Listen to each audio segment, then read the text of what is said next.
Hay preguntas que aparecen solo cuando el ruido del mundo se apaga.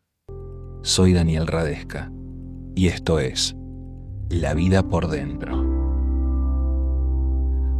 Hoy vamos a entrar en un territorio del que se ha hablado muchísimo y que aún así sigue siendo difícil de explicar. El amor. Hoy quiero empezar con algo que quizás nadie dice directamente, y es que luego de mucho tiempo de acompañar personas que han sufrido desengaños, pérdidas, desamores, entiendo completamente el cansancio. No me refiero al cansancio dramático, ese que venden las películas, donde alguien llora en un piso de la ducha, donde hay música de fondo. Me refiero a ese otro cansancio, ese cansancio cotidiano, ese cansancio silencioso, el de seguir apostando cuando ya perdiste muchas veces. El cansancio de que te pregunten si estás saliendo con alguien y tener que responder de una manera que quizás es mejor que no te exponga demasiado. El cansancio de escuchar "ya vas a ver" de tantas personas que lo dicen con una muy buena intención, pero que no entienden que hace tiempo que ya no querés que te digan eso. El cansancio de tus propias ganas, esas que aparecen cuando no las llamaste y que te sorprenden y que después, si las dejás avanzar, a veces terminan decepcionándote otra vez. Ese cansancio específico, el que no le contás a nadie del todo porque suena a queja o porque ya lo contaste antes y no queda bien contarlo de nuevo. Si algo de esto resuena mientras lo escuchás, quiero que sepas que este episodio no es para convencerte de nada, no es para darte una fórmula, es simplemente para acompañarte un rato en algo que sé que estás cargando con más dignidad de la que a veces te reconocen. Hay un momento que muchas mujeres conocen y que pocas nombran. No es el momento mismo de la separación, no es ese momento donde nace el llanto, donde hay que armar valijas, no es el momento de borrar las fotos. Es un momento mucho más silencioso y por eso es mucho más difícil de atrapar. Es el momento en que una persona deja de imaginar y no lo decide, no lo anuncia, simplemente un día se da cuenta de que hace un tiempo que ya no está construyendo escenas en la cabeza, que ya no imagina una conversación con alguien que todavía no existe, que ya no piensa "me gustaría llevar a alguien a ese lugar" cuando encuentra un restaurante que le gusta, que ya no se permite demasiado, porque aprendió a no ilusionarse para no caer, a bajar el volumen de las expectativas para que el silencio duela menos, a protegerse con inteligencia de algo que antes la lastimó. Y eso que empezó pareciendo sabiduría, a veces, en los momentos más honestos, se siente como una pequeña muerte. Como si una parte de esa persona, la parte que todavía creía en algo hermoso, hubiera aprendido a callarse. No porque ya no esté, sino porque aprendió que era más seguro no hablar. Hace unos años, una mujer vino a la consulta y me dijo algo que recuerdo con mucha claridad. Tenía unos 41 años, había estado casada durante más de una década, se había separado hacía unos 2 años y ahora estaba empezando a salir con alguien nuevo. Pero ella no venía a hablarme de felicidad, venía a hablar de miedo. Me dijo, no entiendo qué me pasa. Debería estar contenta, pero siento que algo es distinto. Yo cuando le pregunté a qué se refería, se tomó un tiempo para pensar y dijo una frase que quiero leerla de manera textual. Antes, cuando me enamoraba, era como caer en un vértigo. Todo era intensidad, mensajes todo el día, planes, fantasías, era hermoso y también un poco loco. Pero esta vez no era así. El hombre que estaba conociendo le gustaba y le gustaba mucho. Las conversaciones eran profundas, había respeto, había algo que ella llamaba tranquilidad. Pero me decía, es como si no hubiera fuegos artificiales. Y luego escribió en un ejercicio que le mandé a hacer una pregunta que que decía, ¿será que ya no sé enamorarme?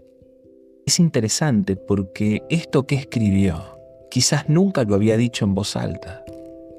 Incluso después agregó, lo peor no es no saber si lo quiero, lo peor es que ya no sé si puedo fiarme de lo que siento.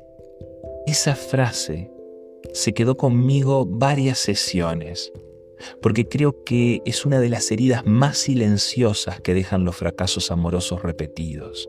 Y no es la tristeza, no es la desconfianza en el otro, es la desconfianza en uno mismo. Después de amar a alguien que resultó ser distinto de lo que creíamos, después de ignorar señales que después parecían tan obvias, después de quedarse cuando había que irse o irse cuando quizás valía la pena quedarse, muchas mujeres llegan a los 40 y algo, con el corazón hablando, pero sin saber en qué idioma. Si sienten intensidad, se asustan. Esto yo ya lo viví y esto va a terminar mal.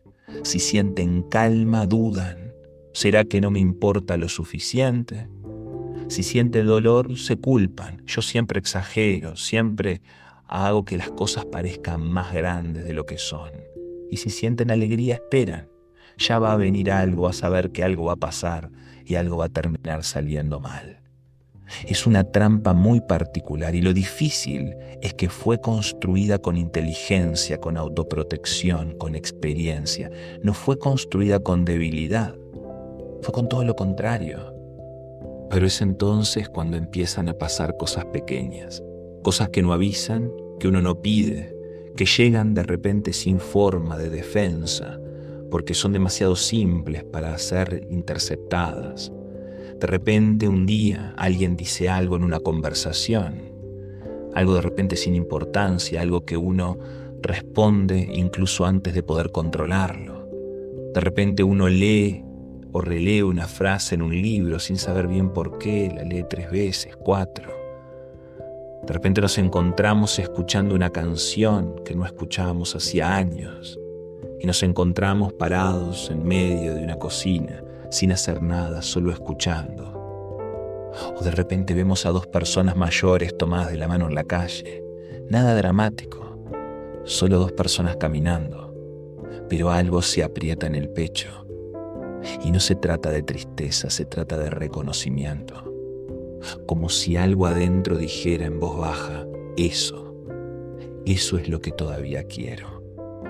Y esa voz, aunque sea pequeña, aunque aparezca un segundo y después se vaya, aunque vos misma intentes ignorarla porque ya aprendiste que ilusionarte duele, esa voz es la prueba de que no está todo apagado, de que algo en vos sigue apostando, aunque no lo sepas, aunque no lo sientas siempre, aunque hayas hecho todo lo posible para no sentirlo, está ahí, todavía está ahí. El amor, después de los 35, a los 40, empieza a sentirse diferente. No necesariamente es menos intenso, pero sí menos ilusorio. A esa edad la mayoría de las personas ya han atravesado algunas cosas, han amado, han perdido, han esperado mensajes que nunca llegaron, han escuchado promesas que el tiempo terminó desarmando.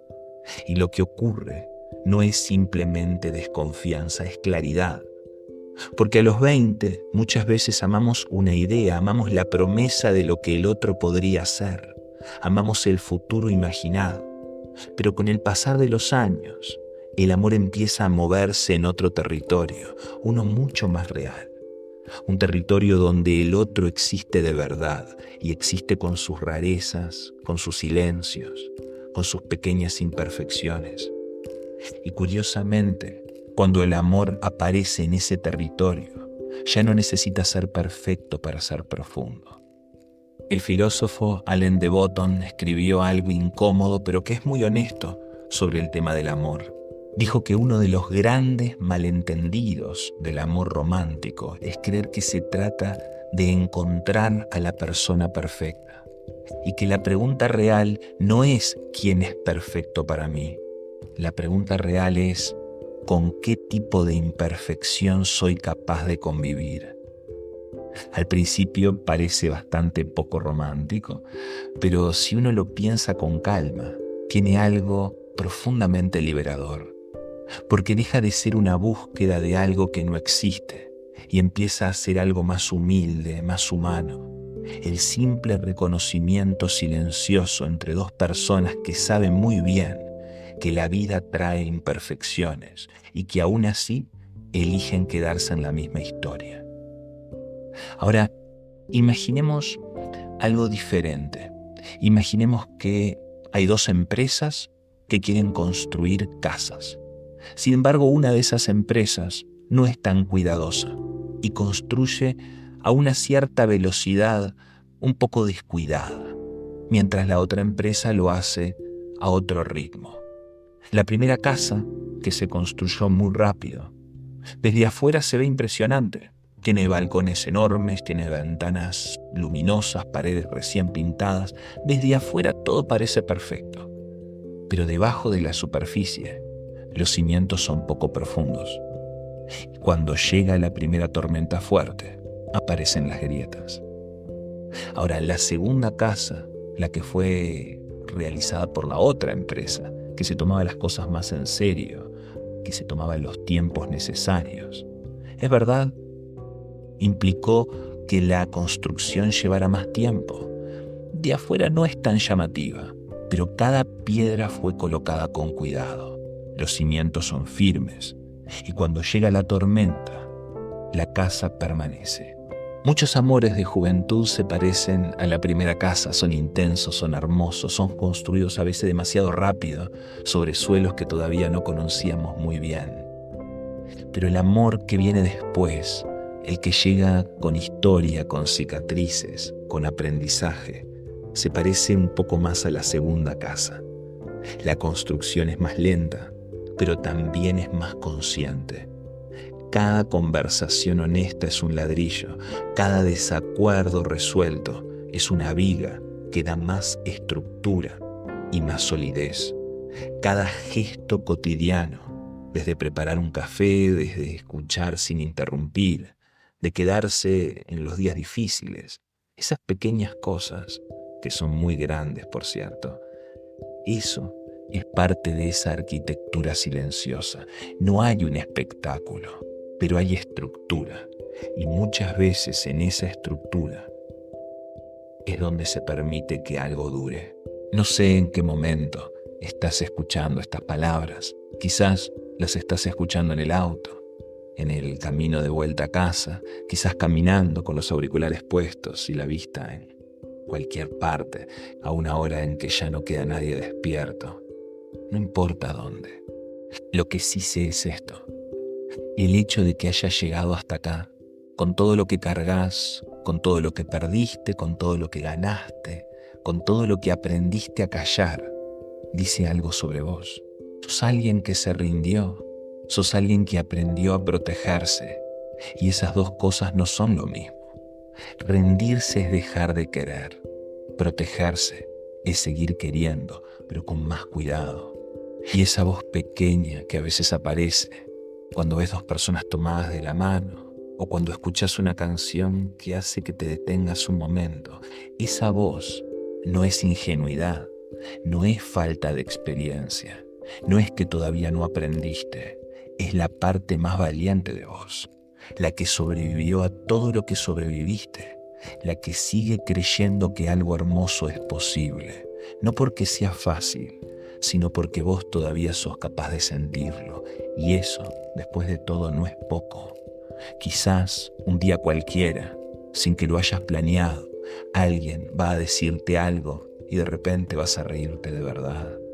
No esa risa de cortesía, la otra, la que te sorprende a vos misma, y en ese momento, si prestas atención, vas a sentir algo que hace tiempo que no sentías. No se trata de sentir euforia, no se trata de sentir vértigo. Es algo mucho más quieto, algo que se parece mucho a estar en el lugar correcto. Y quizás entonces recuerdes esto, que llegaste hasta acá entera, que todo lo que amaste, aunque no haya durado, te formó de alguna manera, que el corazón que tenés hoy, con todo lo que cargó, todavía es capaz de abrirse, que amar no siempre es caer, a veces es quedarse un poco más. Soy el doctor Daniel Radesca y esto es La vida por dentro.